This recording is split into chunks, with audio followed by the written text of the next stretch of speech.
بسم اللہ الرحمن الرحیم۔ اللہم کل ولیک الحجۃ ابن الحسن صلواتک علیہ وعلی آبائہ فی ہذہ الساعۃ وفی کل ساعۃ ولیا وحافظا وقائدا وناصرا ودلیلا وعینا حتی تسکنہ ارضک طوعا وتمتعہ فیہا طویلا برحمتک یا ارحم الراحمین۔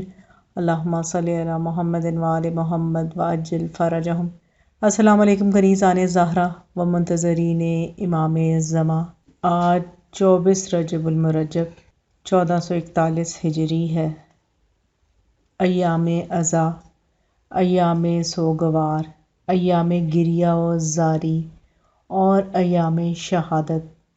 تاجدار امامت ولایت کے 7ویں جانشین امام موسیٰ کاظم علیہ السلام ابن جعفر الصادق علیہ السلام کی ایام شہادت ہے۔ انا للہ و انا الیہ راجعون۔ یہ وہ مظلوم امام ہیں جن کے 18 بیٹے تھے، مگر جنازہ 4 مزدوروں نے اٹھایا، اور 19 بیٹیاں تھیں اور جنازے پر بیان کرنے کے لیے ان کے پاس کوئی نہ تھا۔ مزدوروں نے بغداد کے پل پر امام کا جنازہ رکھ دیا۔ کنیزان زہرا و منتظرین امام زماں، آج کی ویڈیو میں آپ کے ساتھ امام موسیٰ کاظم کی مختصر حالات زندگی اور ان کی شہادت شیئر کروں گی۔ آپ کا نام موسیٰ القابات عبد الصالح کاظم، کنیت ابو الحسن ابو ابراہیم، ولادت باسعادت 7 صفر 128 ہجری، جائے ولادت۔ آپ کی ولادت باسعادت مدینہ سے کچھ فاصلے پر ابوا کے مقام پر ہوئی۔ تاریخ شہادت 25 رجب المرجب 183 ہجری، جائے شہادت بغداد کے قید خانے میں ہوئی۔ سبب شہادت زہر دیا گیا۔ ہارون الرشید کی ایما پر کھجور میں زہر دیا گیا۔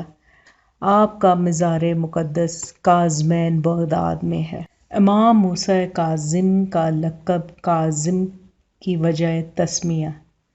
ربیع بن عبد الرحمن سے روایت ہے کہ خدا کی قسم، حضرت موسیٰ بن جعفر علیہ السلام بڑے صاحب علم و فراست تھے۔ وہ خوب جانتے تھے کہ ان کی وفات کے بعد ان کی امامت پر توقف کون کرے گا، اور ان کے بعد حضرت امام رضا علیہ السلام کی امامت سے انکار کون کرے گا، مگر اس کے باوجود ان لوگوں پر اپنا غصہ ضبط کیے ہوئے تھے اور ان پر ظاہر نہیں ہونے دیتے تھے کہ ہمیں ان کا حال معلوم ہے۔ اس قزم و ضبط کی وجہ سے آپ کو کاظم کے لقب سے یاد کیے جانے لگے۔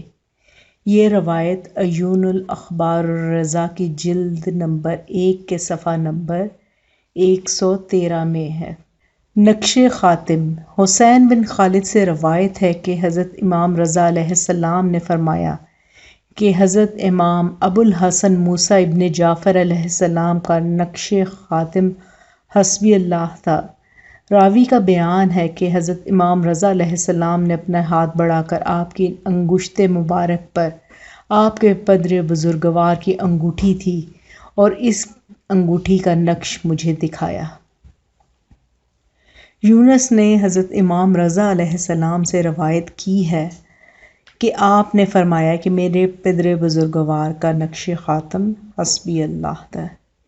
موسیٰ ابن جعفر علیہ السلام کی کنیت ابو الحسن ابو ابراہیم اور ابو العلی تھی۔ آپ کو عبد الصالح، نفس زکیہ، زین المجتہدین، وفی، صابر، امین اور ظاہر سے معروف تھے۔ آپ کو ظاہر اس لیے کہا جاتا تھا کہ آپ کے اخلاق روشن، آپ کا کرم ضیاء پاش تھا۔ نیز آپ کاظم سے موسوم تھے، اس لیے کہ آپ کو ظالموں پر غصہ ضرور آتا تھا، مگر آپ اسے پی جایا کرتے تھے، یہاں تک کہ آپ قید ہی میں قتل کر دیے گئے۔ آپ کا قد متوسط، رنگ سانولا اور گھنی داڑھی تھی۔ آپ کا اسم گرامی موسیٰ اور کنیت ابو الحسن تھی، اور یہ بھی کہا گیا ہے کہ آپ کی کنیت ابو اسماعیل تھی۔ آپ کے متعدد القاب ہیں جن میں سب سے زیادہ مشہور کاظم ہے۔ ورنہ آپ کے القاب صابر، صالح اور امین بھی ہیں۔ تاریخ وفات: حضرت ابوالحسن امام موسیٰ ابن جعفر علیہ السلام نے 25 رجب کو وفات پائی۔ بروایت دیگر ایک دوسری روایت کے مطابق آپ کی وفات 6 رجب 183 کو ہوئی اور اس وقت سن مبارک 54 یا 55 سال کا تھا۔ آپ نے بغداد کے اندر سندی بن شاہق کی قید میں رحلت فرمائی۔ ہارون رشید نے آپ کو 20 شوال 179 کو گرفتار کیا۔ وہ ماہ رمضان میں عمرہ سے پلٹ کر مدینہ آیا اور جب حج کے لیے جانے لگا تو آپ کو بھی ساتھ لے گیا، اور پھر حج کر کے بصرہ کے راستے سے واپس ہوا تو بصرہ میں عیسیٰ بن جعفر کے قید خانے میں ڈال دیا۔ پھر وہاں سے بغداد بلوا کر سندی بن شاہق کے قید میں ڈال دیا اور اسی قید میں آپ نے انتقال فرمایا۔ سندی بن شاہق کی حالت: حسن بن محمد بن بشار سے روایت ہے کہ اہل قطیع اور ربی میں سے ایک بزرگ جو عامہ میں سے تھے اور مقبول القول تھے نے مجھ سے بیان کیا کہ میں اہل بیت رسول صلی اللہ علیہ وآلہ وسلم میں سے ایک ایسی ہستی کی زیارت سے شرف یاب ہوا کہ جس کے فضل و شرف کا بالعموم لوگوں کو اقرار ہے، اور یہ حقیقت ہے کہ فضیلت و شرف میں ایسا کوئی شخص میری نظر سے گزرا ہی نہیں۔ میں نے پوچھا وہ کون ہے؟ آپ نے کیسے دیکھا؟ انہوں نے جواب دیا کہ سندی بن شاہق نے ہم میں سے 80 ایسے اشخاص کو جمع کیا جو صاحب وجاہت اور نیک شہرت کے مالک تھے۔ پھر ہمیں قید خانے کے اندر حضرت موسیٰ بن جعفر کے پاس لے گیا اور بولا، آپ لوگ خود اپنی آنکھوں سے ان کو دیکھ لیں اور بتائیں کیا ان کو کوئی نقصان پہنچا ہے؟ لوگ سمجھتے ہیں کہ ان کو اذیت دی جا رہی ہے، دیکھیے یہ ان کے رہنے کی جگہ ہے، یہ ان کا بستر ہے، یہ کس قدر کھلا اور کشادہ ہے۔ امیر المؤمنین نے تو کبھی ان سے کوئی بدسلوکی کا ارادہ نہیں کیا، بلکہ وہ تو ان کا انتظار کرتے رہتے ہیں کہ ان سے تبادلہ خیال کیا جائے۔ اب آپ لوگ خود دیکھ رہے ہیں کہ یہ بالکل صحت مند و تندرست ہیں، انہیں ہر طرح کی آسانیاں فراہم ہیں، اور یقین نہ آئے تو ان سے دریافت بھی کر سکتے ہیں۔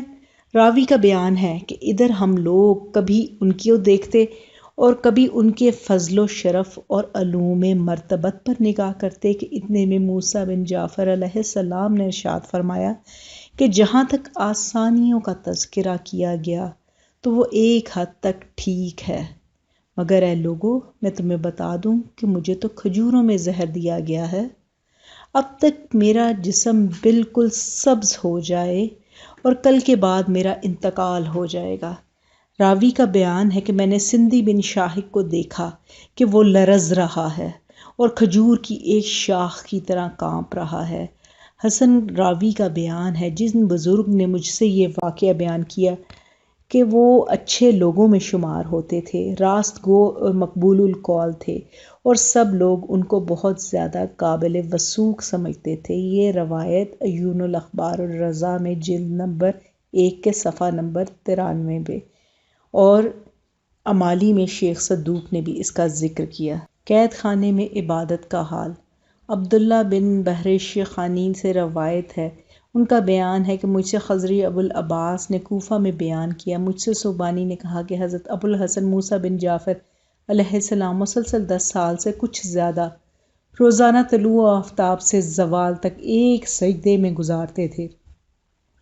راوی کا بیان ہے کہ ہارون الرشید اکثر اپنے محل سرا کی چھت پر چڑھ جایا کرتا تھا، جس سے وہ قید خانہ نظر آتا تھا جس میں امام موسیٰ ابن جعفر علیہ السلام قید کیے گئے تھے، اور جب بھی قید خانے کی طرف دیکھتا تو حضرت کو حالت سجدہ میں پاتا۔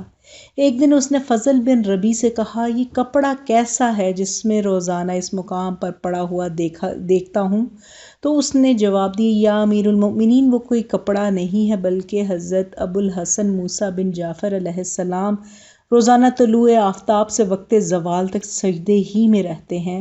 ابن ربی کا بیان ہے کہ مجھ سے ہارون الرشید نے کہا، اچھا تو یہ بنی ہاشم کے راہبوں میں سے ہیں؟